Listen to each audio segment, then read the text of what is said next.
Okay guys, here we go. Chapter 10.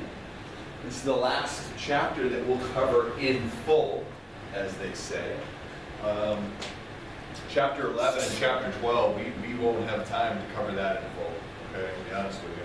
That will be a pretty quick job. We'll do it in a couple days, probably maybe 1 or 2 days for each of those lessons.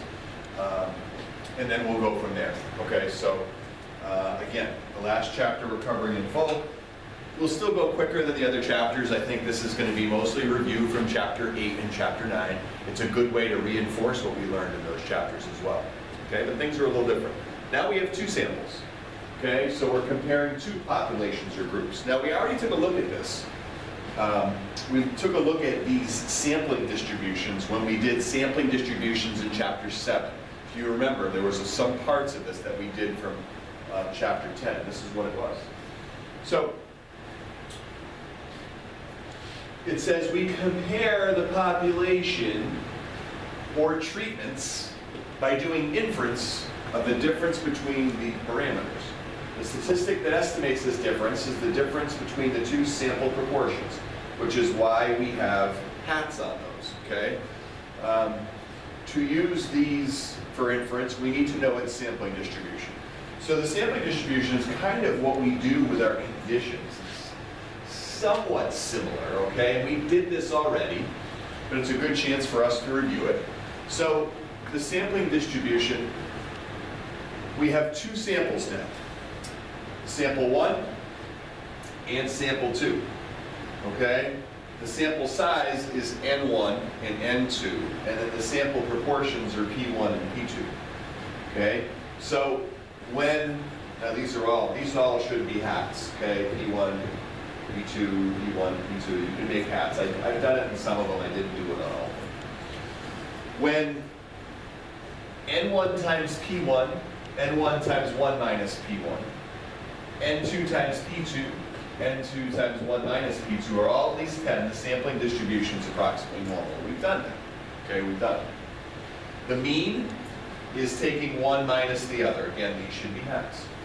So we don't know what order it's going to be. Sometimes you look in the problem and it will kind of indicate what the order is supposed to be. Sometimes it's easy to see, sometimes it's not easy to see. The good thing is if you mix up the order, you can still get the problem right, and we'll talk about that. Okay, and then they have the standard deviation. So that's for the sampling distribution. That is what we already did. Okay? Moving to the next page. This is an example that we did. Okay, we did it back, chapter 7, a long time ago. Okay, we also did that check your understanding. You can look at your notes and see that. So the first thing that we're going to do is, I made a mistake when I stapled this. Okay, this page is not supposed to be next. Okay, so if you look at your pages, okay, the back side of this is actually supposed to come next. So what I want you to do is I want you to undo the staple, okay, just like I'm doing. Undo the staple, okay, and then we're going to flip the order of those. I don't know. Don't even ask. Don't even ask how it happens.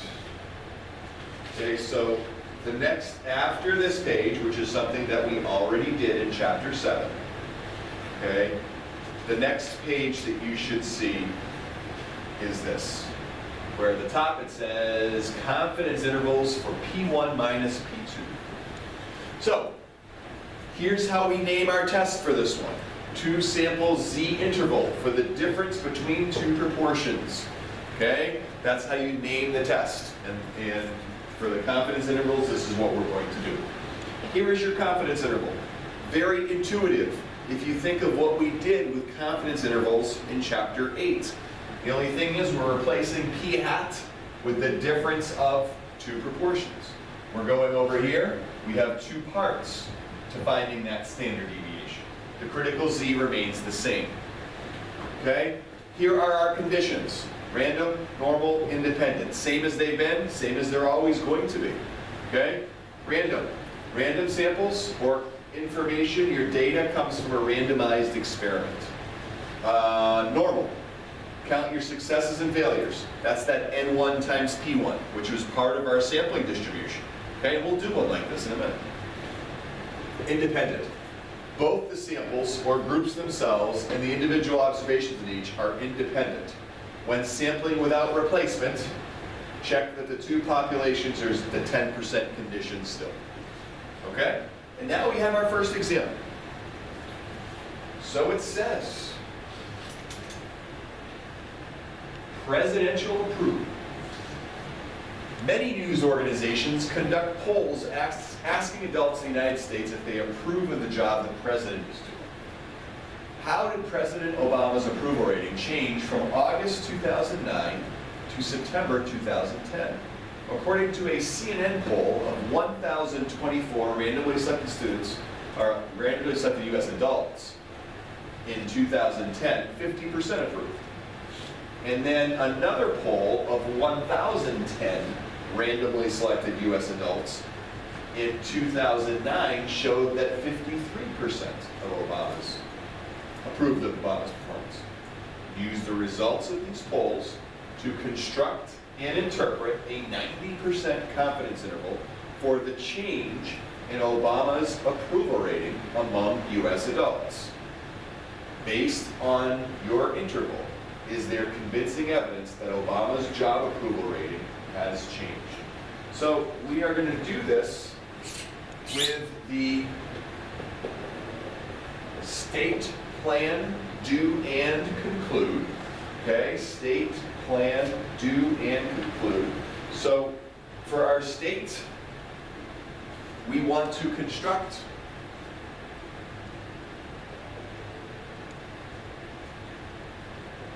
a 90% confidence interval for, now what are we talking about here, okay? We got to think about what we're talking about.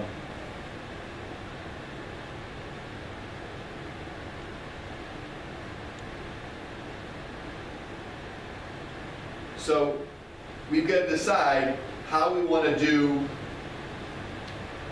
this is where we have to decide how we want to do our proportions, okay? So we want to construct a 90% confidence interval for Obama's approval rating, right?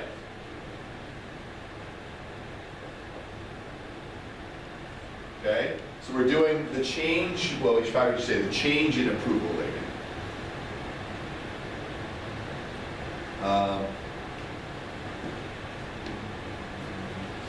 From 2010 to 2009.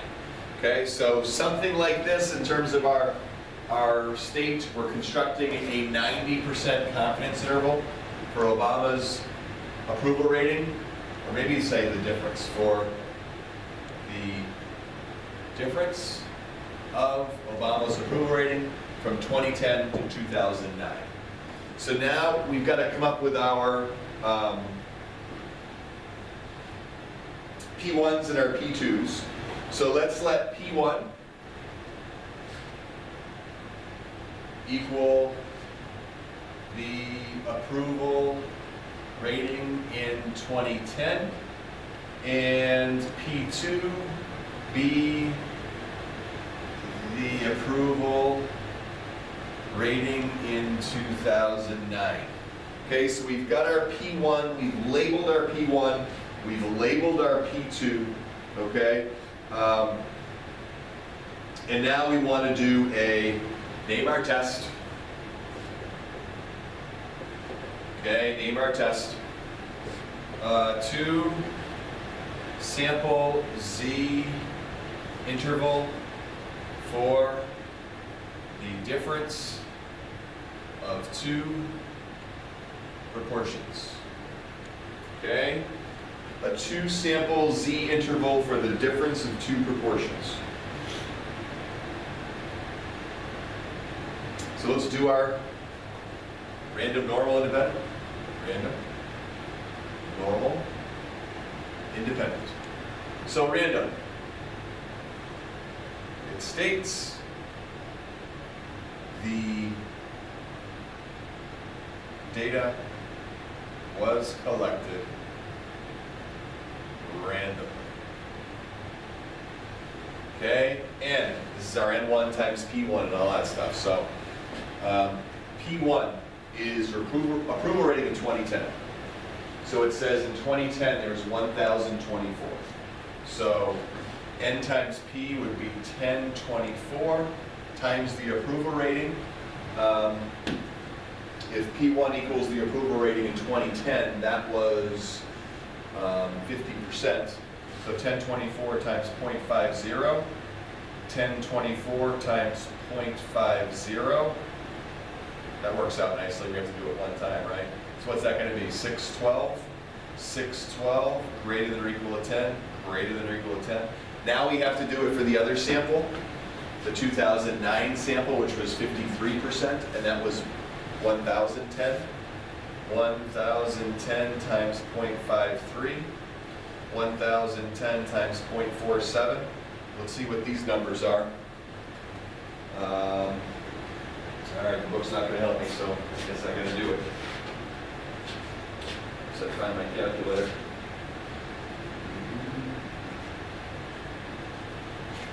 There it is. Buried in some papers.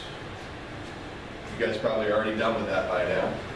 1,010 times 0.47 is 474.7. 474.7. And 1,010 times 0.53, 535.3. Greater than or equal to 10, greater than or equal to 10. We can use the normal approximation. Okay? Independent. 1010 and 1,024, is that what it was? Yep. Are less than or equal to 10% of all. What are we talking about? Who did they talk? They selected U.S. adults, so less than 10% of all U.S. adults. Okay, so I'm going to give you a minute. I'm going to give you a minute to finish copying that down, and then we'll get into the guts of the problem. The guts of the problem. Okay, we did our state, we did our plan. Now we've got to do our do step. Come up with our interval. You can always pause the video. I gotta get through this. Pause the video, you can go back and copy.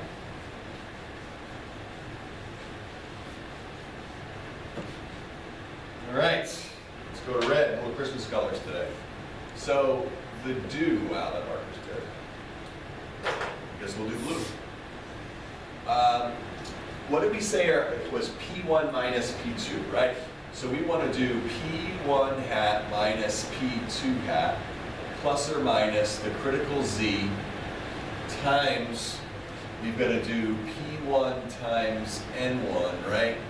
Divided by, no, P1 times 1 minus P1 over N. And then we do P2 times 1 minus P2 over N2. Okay, that's our formula for our confidence interval. Again, these are hats. Okay, so let's do it. So our P1 was 2010, so that was 0.5. So we're going to have 0.5 minus 0.53. Again, if you mix that order up, because you stated it different earlier, it's not the end of the world. You can still get the right answer. Plus or minus a critical Z for a 90% confidence interval. The critical Z for, you have to go to inverse norm, okay, and do that. You should get 1.645. 1.645 times our P1 was 0.5 times 0.5 divided by 1024, and then 0.53 times 0.47 divided by 1010. So I should get a negative 0.03 plus or minus my other side should be 0.036. So for my confidence interval, I'm going to come up with negative 0.066 to 0.006. So now I have to interpret that. Okay?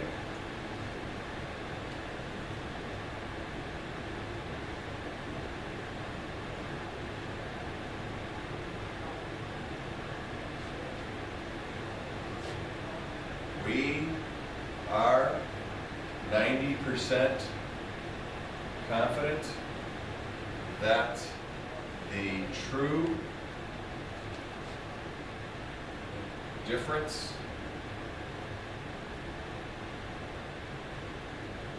let me see how I want to say that. I got a word proportion in there.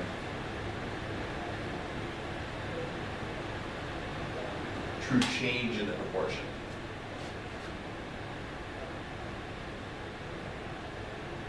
Change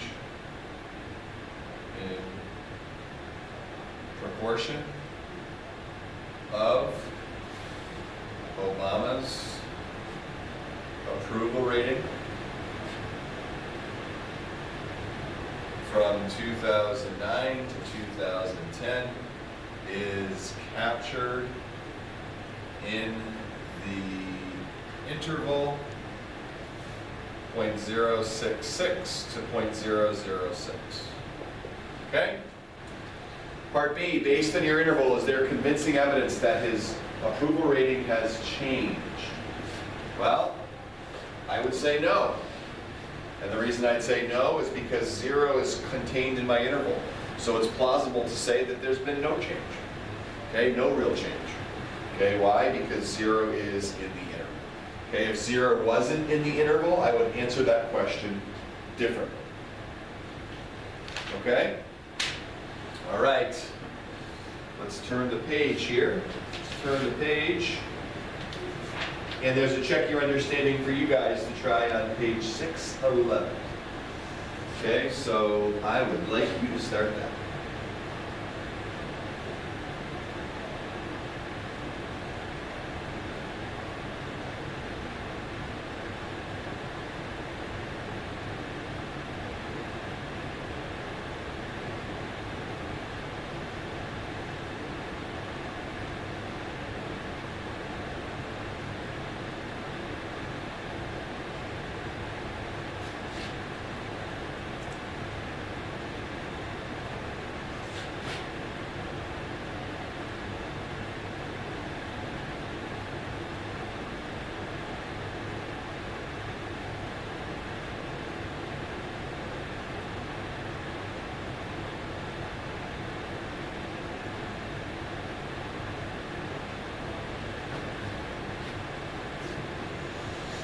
All right, check your understanding. Let's see what we did with this.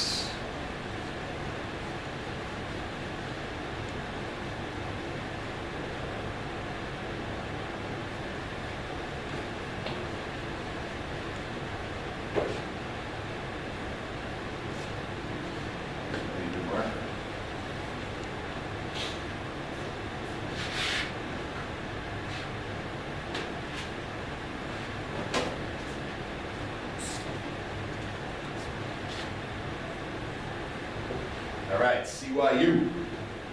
So let's see what it says. It says, are teens or adults more likely to go online daily? The Pew Internet and American Life Project asked a random sample of 800 teens and a separate random sample of 2,253 adults how often they use the internet.